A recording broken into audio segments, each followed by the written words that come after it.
கடவுளுடன் காலை வணக்கம்.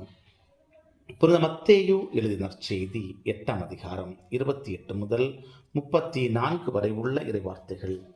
அக்காலத்தில் இயேசு கலிலேயாவின் மறுகரையை அடைந்து கதரேனர் வாழ்ந்த பகுதிக்கு வந்தபோது பேய் பிடித்த இருவர் கல்லறையிலிருந்து வெளியேறி அவருக்கு எதிரே வந்து கொண்டிருந்தனர்.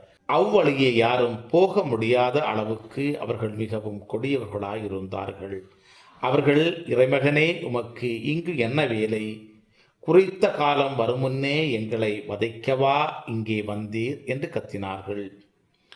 அவர்களிடமிருந்து சற்று தொலைவில் பன்றிகள் பெரும் கூட்டமாய் போய்க் கொண்டிருந்தன. பேய்கள் அவரிடம், நீர் எங்களை ஓட்டுவதாயிருந்தால் அப்பன்றி கூட்டத்திற்குள் எங்களை அனுப்பும் என்று வேண்டினர். அவர் அவர்களிடம், போங்கள் என்றார். அவை வெளியேறி பன்றிக்குள் புகுந்தன. உடனே அக்கூட்டம் முழுவதும் செங்குத்து பாறையிலிருந்து கடல் பாய்ந்து நீரில் வீழ்ந்து மடிந்தது.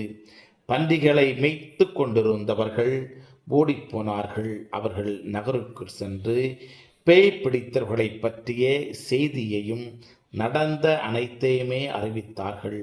உடனே நகரின் அனைவரும் இயேசுவுக்கு எதிர்கொண்டு வந்து அவரை கண்டு தங்கள் பகுதியை விட்டு அகலுமாறு வேண்டிக் கொண்டனர்.